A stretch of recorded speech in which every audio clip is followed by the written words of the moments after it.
English.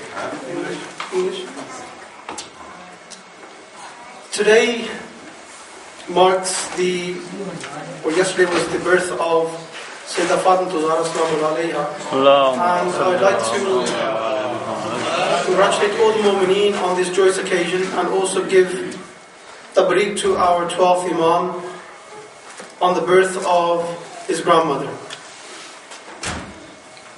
There's a hadith which I have narrated to you. It says, Fatima bidatu minni. Fatima is a part of me. Rasulullah sallallahu alaihi wasallam said, Fatima is a part of me. Faman aghdabaha fa'aghdabani. Whoever angers her, angers me. And then in the Quran it says, إِنَّ الَّذِينَ يُؤْذُونَ اللَّهَ وَرَسُولَهُ لَعَنَهُمُ اللَّهُ فِي الدُّنْيَا وَالْآخِرَةِ وَعَدَّ لَهُمْ عَذَابًا مُهِينًا.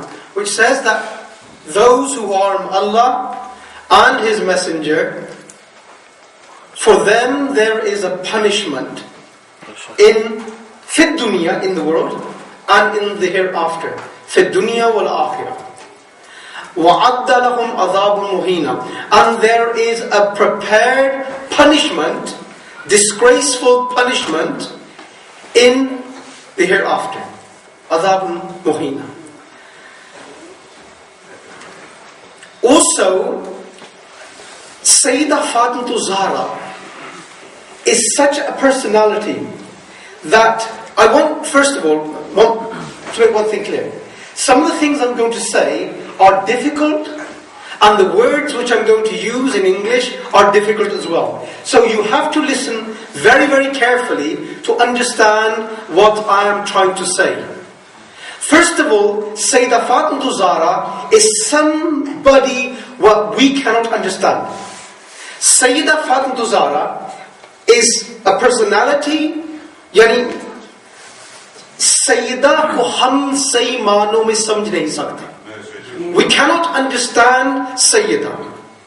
Whatever the books have written about Syeda, whatever I am telling you about Syeda, it is nothing compared to what Syeda really is. Syeda is beyond comprehension. She is beyond the words I can speak. She is known as the Sirullah, meaning she is the secret of Allah. Not the secret of the Anbiya, not the secrets of awliya, not the secret of imams, but the secret of Allah. For Allah has put His own secrets in Syeda Fatima Zahra Salamu Alayha. And Syeda Fatima Zahra, she has the secrets of Allah, and Allah has the secret of Syeda. So she is the secret in both sense. Allah knows her secrets, who she is, and Syeda Fatima Zahra is the custodian. She is Sirrul Mustawda Fiha. She is embodied with the secrets of Allah subhanahu wa ta'ala. She is the vessel. It's not a vessel, a container. She is a depository, a bank, where Allah has put His secrets in Syeda Fatima Zahra Salamu Alayha. And also, when I told you that we cannot understand Syeda Fatima Zahra, we cannot understand her.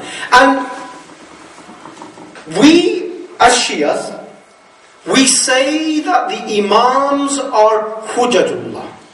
They are the Hujjat of Allah upon us. And if we want to understand Allah subhanahu wa ta'ala, we understand the Imams. The Imams are the manifestation of Allah subhanahu wa ta'ala.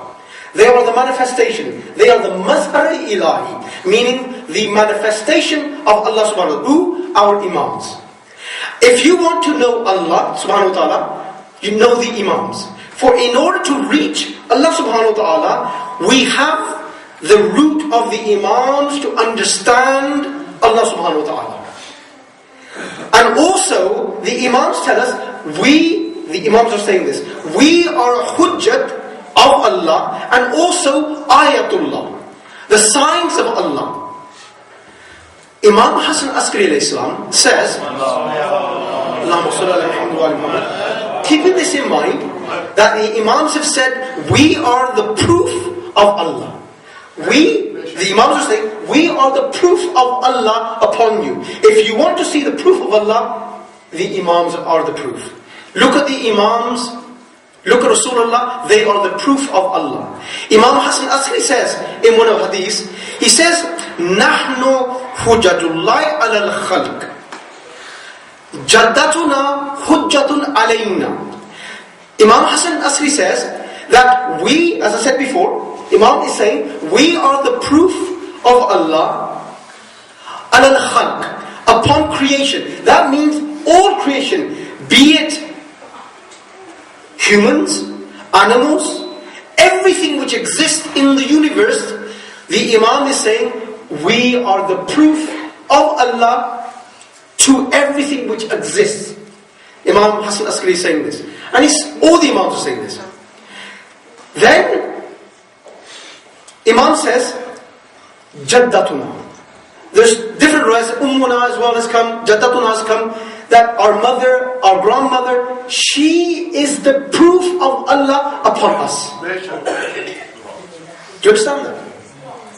Imam is saying that Syeda Fatima Zahra is the manifestation of Allah. She is our proof that Allah exists. Do you understand that?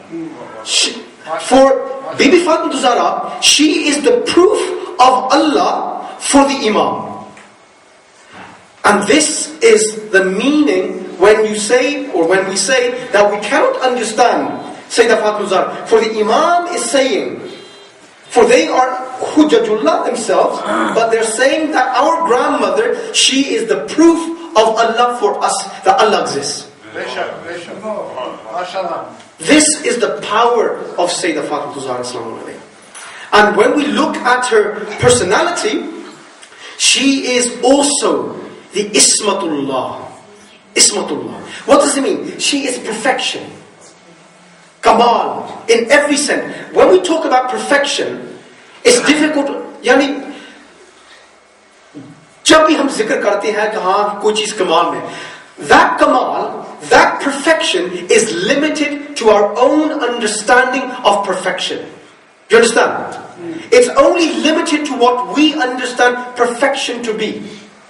When we talk about the perfection of a masoom, the ismat and the masumiyat of the anbiya, we only have a comprehension from what we know from our ulama, through books, what the masumiyat and the ismat is of the anbiya. But when we talk about the ismat of Syeda Fatima Zahra, we talk about the direct perfection of Allah. It has no intermediary. It has nobody in between. We talk about the ismat of Syeda, we talk about the ismat of Allah Himself. The perfection of Allah. If you want to see the perfection of Allah, it is Syeda Fatima Zahra. And if you talk of the Jamal, the beauty of Syeda, it is the Jamal, the complete Jamal of Syeda. That is Allah's beauty in Syeda. It is Allah's perfection in Syeda.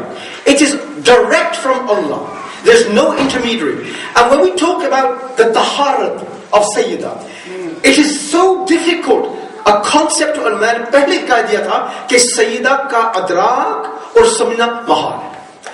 And there's another hadith which says, Man arafa Fatima haqqa marifatiha faqad adraka laylatul qadr. Which says that whoever tries to understand the true meaning of who is Fatima, for you may well reach the understanding of what is Laylatul Qadr. Syeda is compared to Laylatul Qadr because Allah says, وَمَا أَدْرَاكَ مَا لَيْلَةُ الْقَدْرِ. What do you understand Laylatul Qadr to be? For you cannot understand one night. How can you understand Syeda Fatima Zahra? So Syeda Fatima Zahra is this sir, is this secret of Allah. And when we look at Syeda, for she is the taharat that we cannot comprehend. For if I asked you, give me something pure, you might think, okay, the most pure thing that I have may be in that sense something which is tahir, mutahir, is pani, is water. And I said, no, I want something more pure than water. You think, where can I get something more pure than water? You might think, okay, I'll go to Tesco's and get some mineral water. That'll be more pure. Then I said, no, I want something more pure. You might say, right, okay, I have some Zamzam at my home. I said, no, I want something more pure than that. You think, well, what can I do now? You start reciting dua, all the duas, and you blow upon the water, and then you say, this is the purest water I have. This is the purest water we have. But if we say, no, I want something purer than that, it is beyond comprehension. We cannot understand how pure we can get than Zamzam, as far as purity is concerned.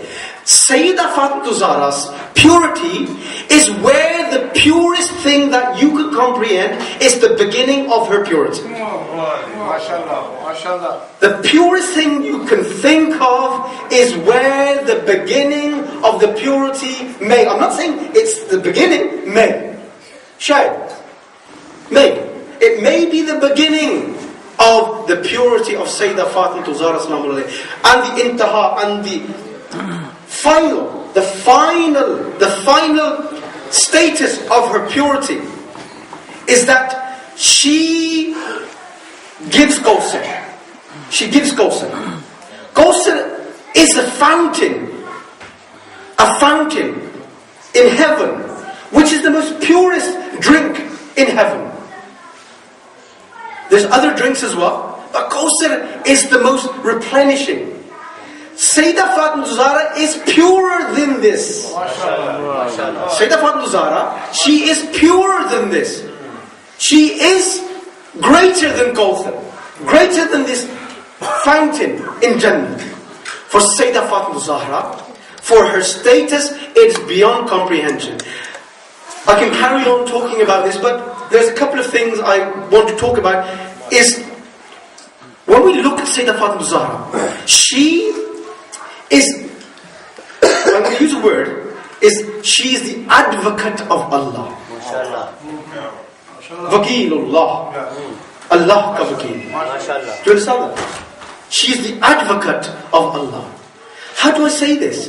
Because when Allah wants to protect His Tawheed, when Allah wants to show that He does not have a son, when Allah wants to show that He is one, Wahid, Ahad, who does He use? He uses Rasulullah, obviously. Then He uses Imam Ali, obviously. And then Syeda Fatima Zahra. In front of who?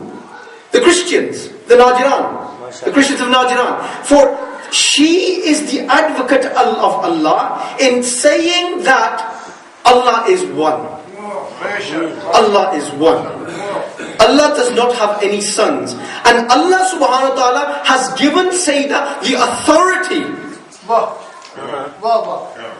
Allah has given Syeda the authority to be an advocate, a vakil of Allah. An advocate of Allah. I know I was given by Glansh half an hour, and I'll take half an hour. Because there's issues that I have, and I'm only touching upon the issues, because these one topics are many have different directions, but I just want to touch upon another topic on the same issue Syeda Fatima Zahra. But this is that if she is the advocate of Allah, can she not be her own advocate? Do you understand? Yeah? Can she not be her own advocate? And if you want to see advocacy, अगर आप वकालत देखना चाहते हैं और वकालत के जो कावानीन हैं, then read the Fadd Khutbah. Read the Fadd Khutbah. How many of you here have read the Fadd Khutbah? Put your hands up. 1, 2, yes. Anybody else? 3.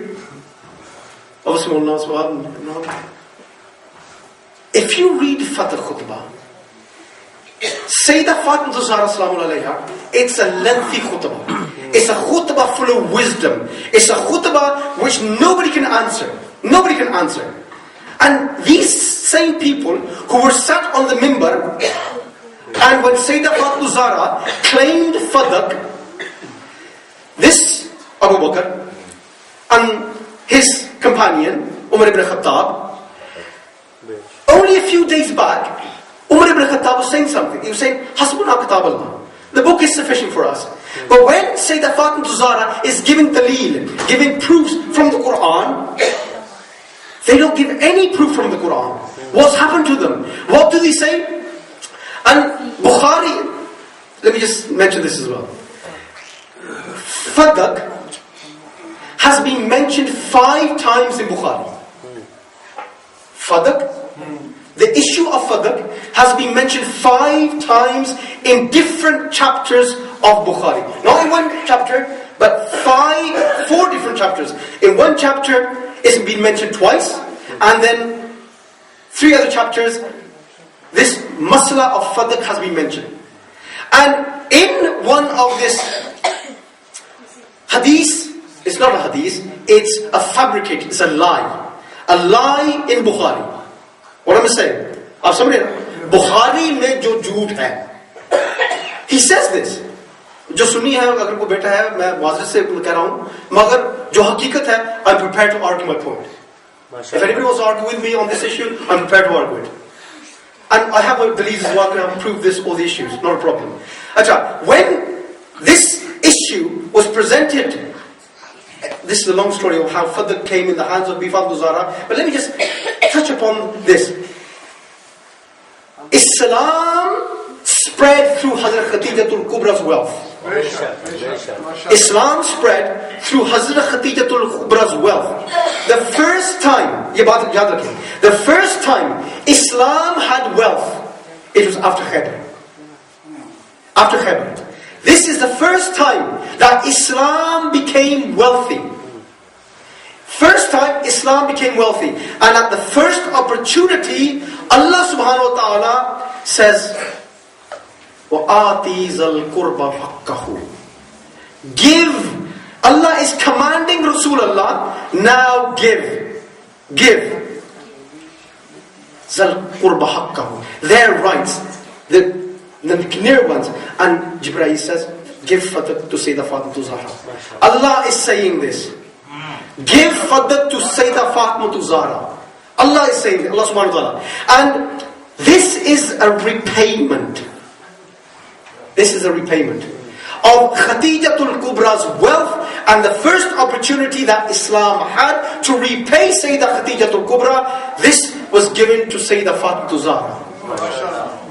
At the first opportunity that Islam became wealthy, Islam repaid Syeda Fatima Zahra Salamun Alayha. Islam repaid her as fadak. So when fadak was in her custody, when Khilafat issue came up, they took away fadak. They took away fadak. But fadak and the person on the mimbar who refused to give fadak, Syeda Fatima Zahra says in her khutbah of Fadakiyya, we'll come back to the same point now. She says in this khutbah, "Ilamu anni Fatima wa Abi Muhammad." She says, be known, be it known, jaan jaye, कि I am Fatima. I am Fatima. And my father is who? Muhammad sallallahu alaihi wasallam. Why did she say this? Why did she say this? She said this because these very people, it's not that they've forgotten Fatima or they don't know who Fatima, they've actually forgotten Rasulullah. They've forgotten Rasulullah. They've forgotten who Rasulullah was. They've forgotten. Today you are sat on the mimbar. It is my cousin, she says, Syeda Fatima Zahra.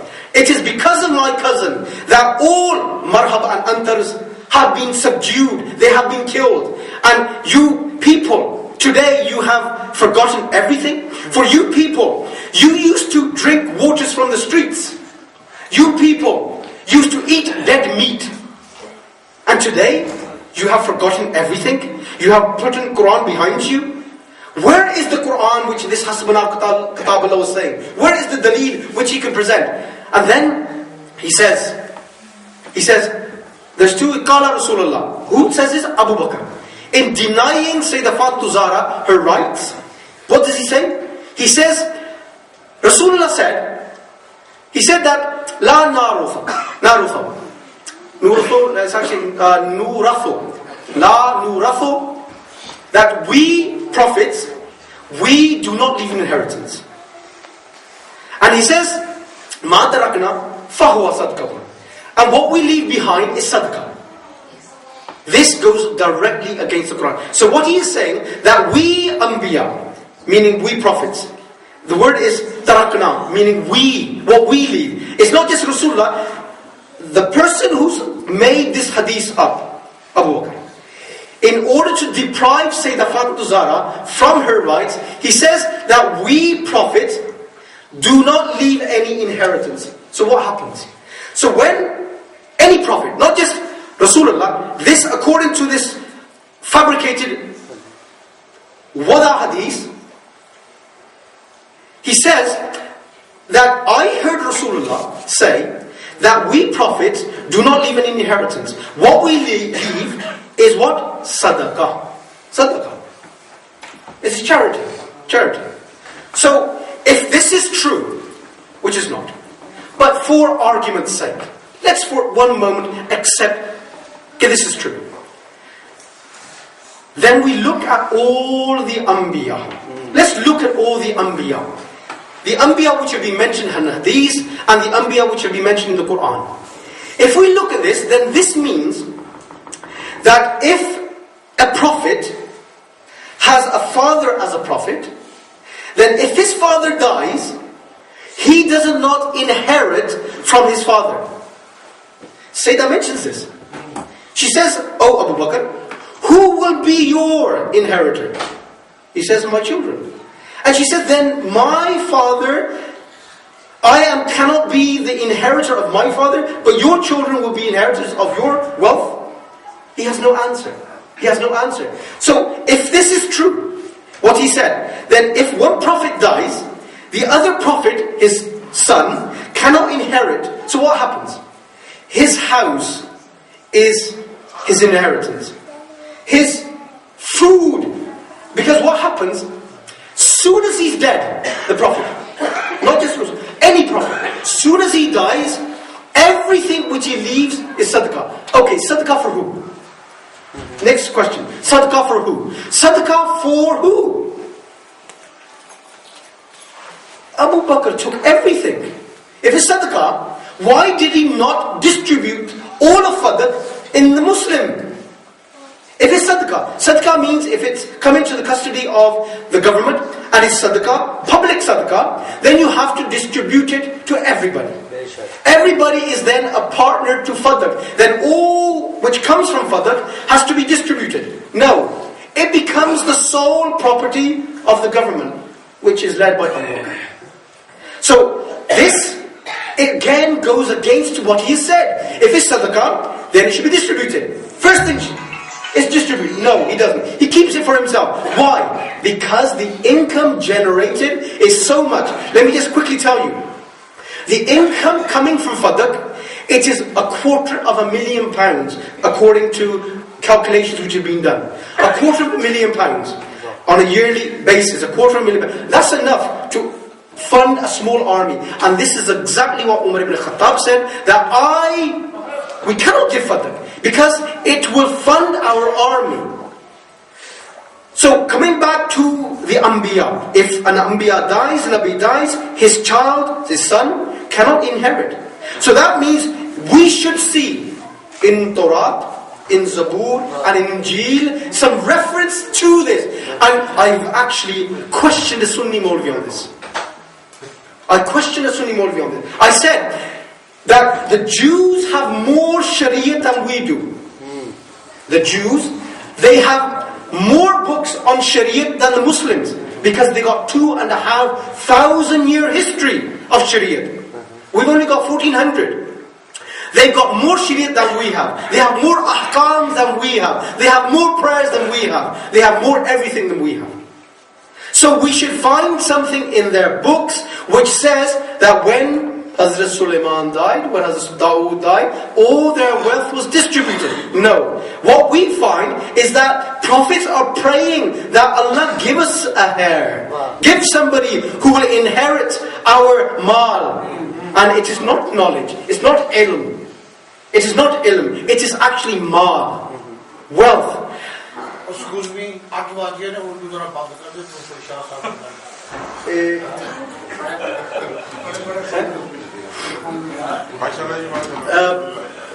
मैंने कहा था कि मैं आधा घंटा लूंगा और ये मुझसे वादा किया गया था तो लहज़म उस वादे के मुताबिक ही चल रहा हूँ मेरे अभी 4 मिनट है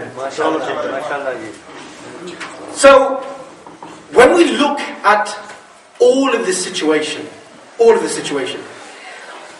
if the wealth of Rasulullah did not belong to him, that means the properties that belonged to him were also sadaqah. Meaning, the houses of the wives was also sadaqah, belonging to the ummah. Then why did Umar ibn Khattab ask Aisha, can I bury your father next to Rasulullah? Why did he ask? Did he ask the all ummah?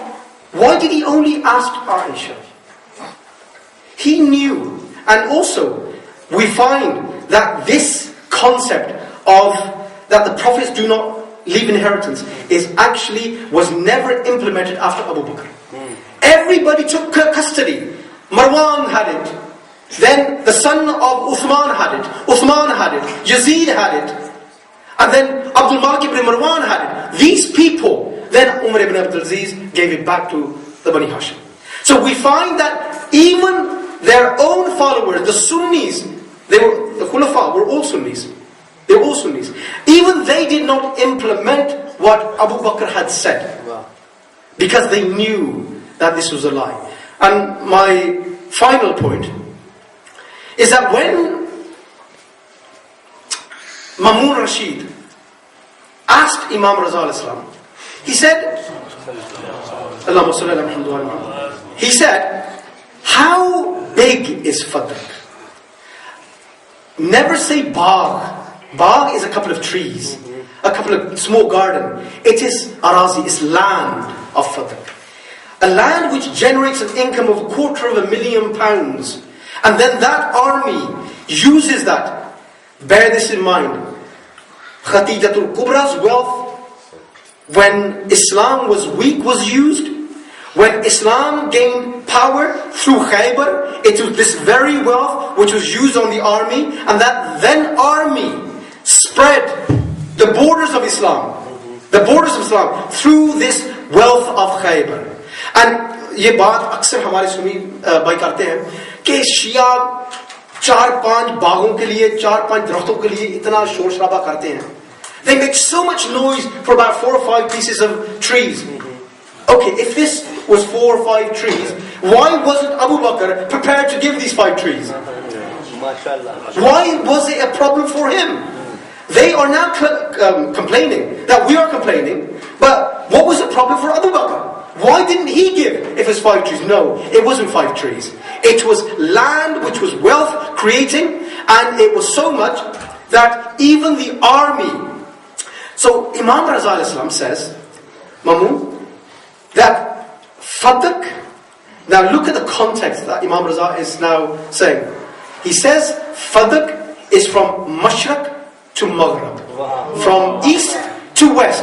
And when Mamun and Imam Raza was, Islam had spread from the borders of China to Maghrib, meaning Morocco. The whole of North Africa had become Muslim. So when Imam Raza says, the armies that use the wealth of my grandmother, that wealth spread Islam. And if you want to give Fadak back, then you got to give it from Mashriq to Maghrib. ربنا تقبل منا إنك أنت السميع